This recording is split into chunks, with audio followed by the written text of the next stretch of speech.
Greetings, my friends and family. My name is Jabarwak, one your musical analyst. Here on our platform, we always give you trending stories, celebrity news, edutainment for you guys. So if you haven't subscribed, please do, so that you won't miss out.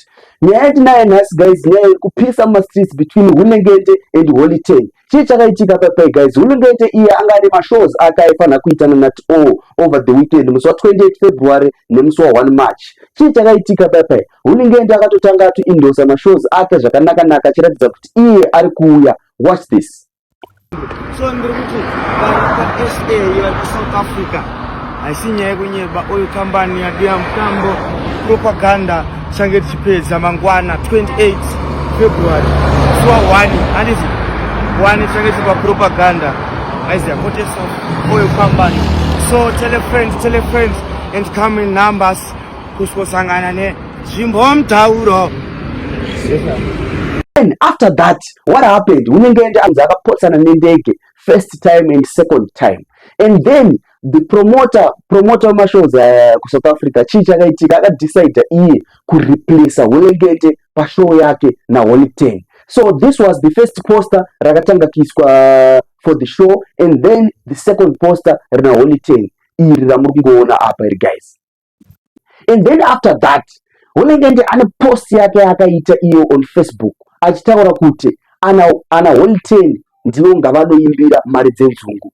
Saka apa manje achaziva according to rumors pari kumbobuda pachinzi Hulengende akabatwa iye ane possession of some drugs pa airport, ndizvo zvakazomutadzisa kuenda kushow.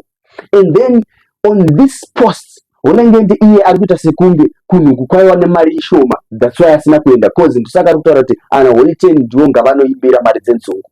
So we don't know, but after a commotion case akakaitika and stuff, tikuona isusu kuti not all ane a snippet yakaposta ye first show yavaifanira kuita vese na Hulengende.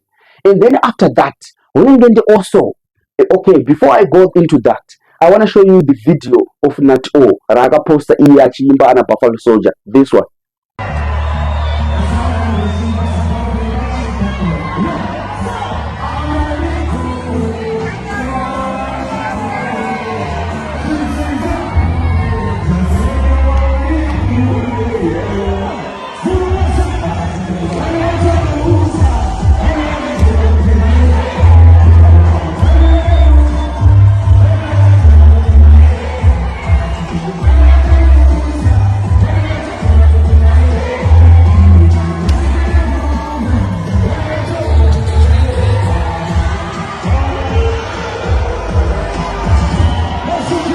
And then after that, Hulengende ane video rake iye rakaposta ari kushow vari kuchinhoi nemudzimai wake. Watch this.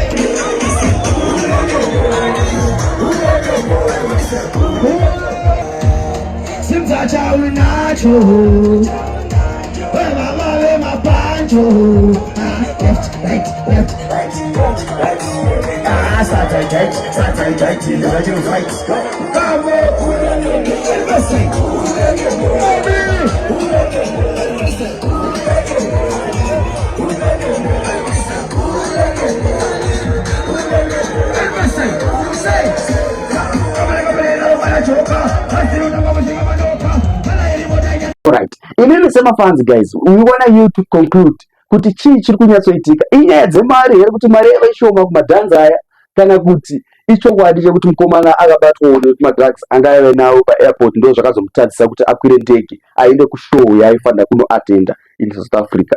But yeah guys, tinogara tichikupai nyaya dzinovadza, nyaya dzinonakidza about your celebrities and stuff.